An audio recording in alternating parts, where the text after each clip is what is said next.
For the last and final part, here comes Silay City.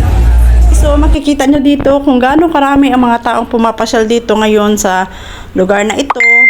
Ayan, ang daming nagtitake pictures kasi napakaganda po talaga ng lugar. Talagang parang napaka-instagrammable po ng kanyang location. Makikita mo talaga sa labas pa lang ng kanilang booth. Ayan, napakagandang setup ng kanilang lugar. Silay City had been known in the past as the Paris of Negros and the cultural and intellectual hub of Negros, due to the residents' love of knowledge and works out of art.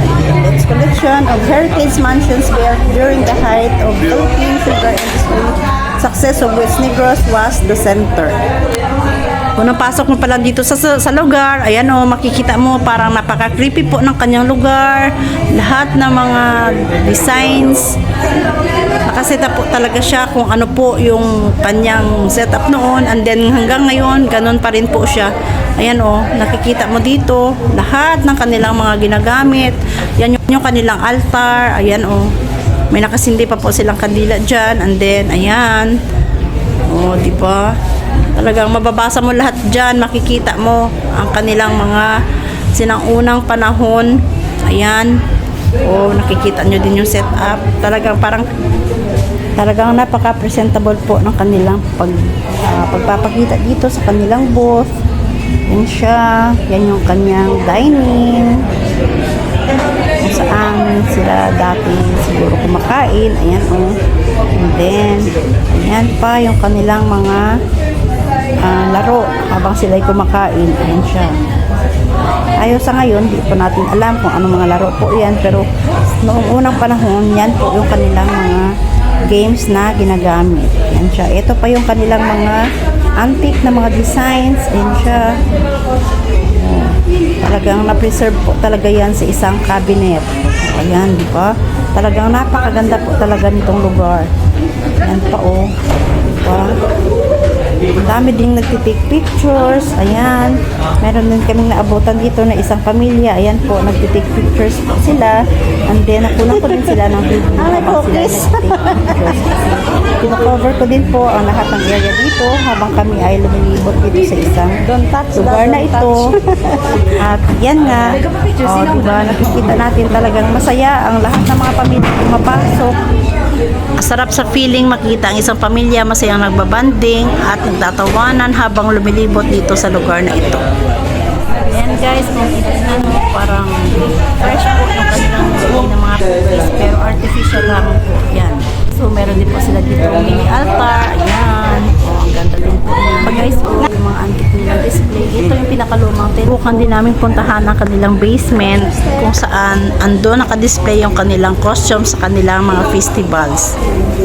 Pagbaba mo pa lang, parang ramdam mo na yung takot at kaba. Hindi mo kasi alam kung ano yung makikita mo dito. Ayan po siya, oh. Talagang parang napaka-creepy. Hindi po ako nagtagal dyan kasi talagang kinilabutan ako. Dali-dali na kami lumabas. At sa paglabas mo, eto yung napakagandang view na makikita mo naman paglabas mo dito sa lugar na ito. Ayan. Next stop is Colopandan City. Colopandan derived its name from the vernacular phrase Pulo sang Pandan, meaning Hazel of Pandan, due to the wildest forest of palms in the town during the early days before it became a bursting seaport. Recycled materials lang po ng kanilang ginamit.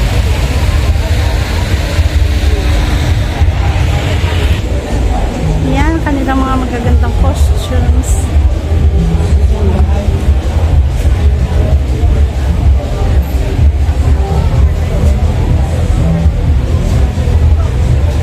Napaka-colorful.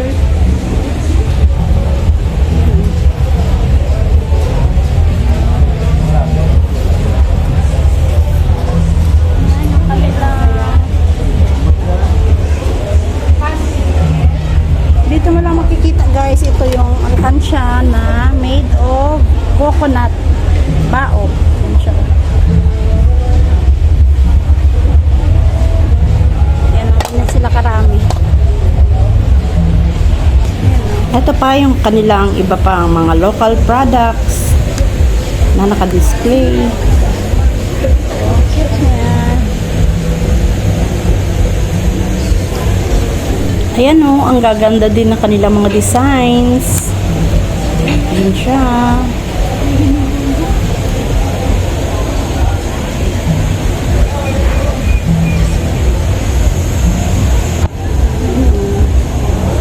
Ayan, kabongga ang kanyang costumes. Ayan yung mga kansya nila. Made of coconut bao. Ito naman yung kanilang maracas o made of coconut din. Coconut bao din siya.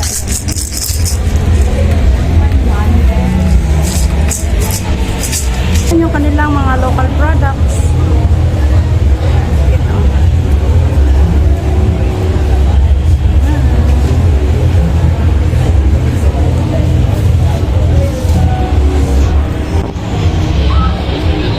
Next up, Cadiz City. It is one of the 5 chartered cities and one of the principal ports on the island where the most country sugar is grown and refined and where fishing is a major industry. The city is a gateway and a premier center of agro-fishery resources in Negros Island. Ayan guys, yung parang alive na whale. The city is a major sugarcane producing area. This is transported to Victoria City for further refining.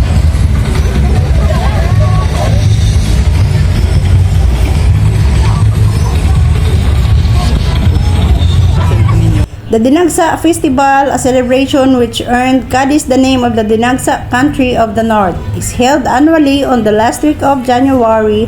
Some 3 kilometers off the coast of Barangay Cadiz Viejo is a white sand island resort of Lacawon.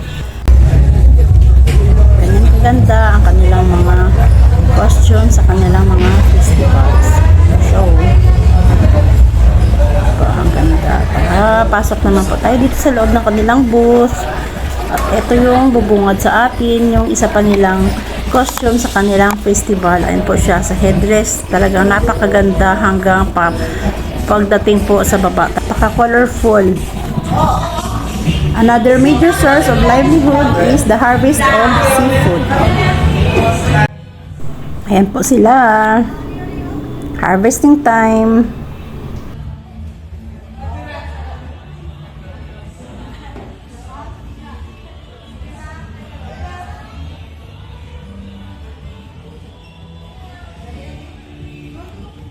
So, ayan, labas na po tayo dito. Ito na yung makikita natin sa labas. Ayan yung kanilang display. Ito po ang kanilang costume sa kanilang festivity dyan sa tinatawag nilang Dinagsa Festival sa lungsod ng Cadiz City. Ayan siya. Napakaganda guys oh. Ito naman po yung kanilang mga local products na kadalasang binibenta dyan. At dito po naging popular ang Cadiz City sa mga products na ito. Ayan po sila. Iba't ibang mga klase. Dried products yung kanilang mga binibenta dyan. Ayan po siya. Tsaka affordable din po yung kanilang mga price. Kaya talagang mapapabili ka po talaga dyan. Yan, sa lahat ng mga nag-crave ng dried products, ayan po, dito lang po yan makikita sa booth ng Cadiz City. At ayan, nakita na rin namin yung aming hinahanap dito. Ito yung danggit. Ayan siya, talagang napapabili din po kami dyan. Madali tuloy kami. Nakabili kami nitong danggit. Ayan siya. Sarap na naman yan almusal bukas. Ayan na. Tulad na naman. So, tignan nyo yung kanilang ginawang table. Oh. Napaka-unique.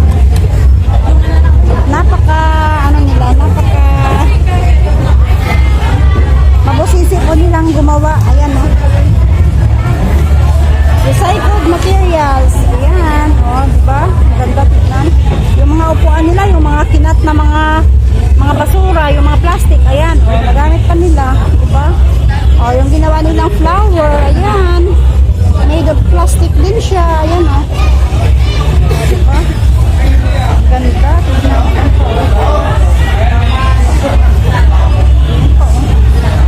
Gaganda nila.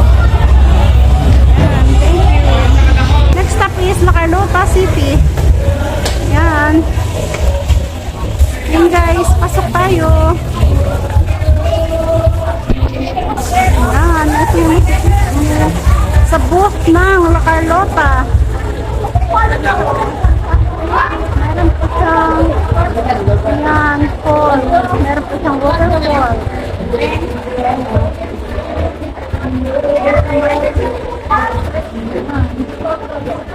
Napakaganda. Napaka-fresh na kanilang tubig. Yan. At dyan nagtatapos itong ating pag-i-explore dito sa Panaad sa Negros 2024. Ayan, sa lahat ng mga lalabs ko dyan, sa hindi pa nakapag-subscribe, subscribe na po kayo sa aking channel at hit the notification bell para updated po kayo palagi sa lahat ng bago nating mga uploads. Ayan, maraming salamat po sa pagsuporta sa akin. Shout out sa lahat ng aking mga nasa YT friends. Thank you so much sa aking mga ka-team. Salamat po sa lahat ng inyong suporta. Ayan po. Thank you po sa lahat. At mag-iingat po tayo lagi. God bless everyone and thank you for watching.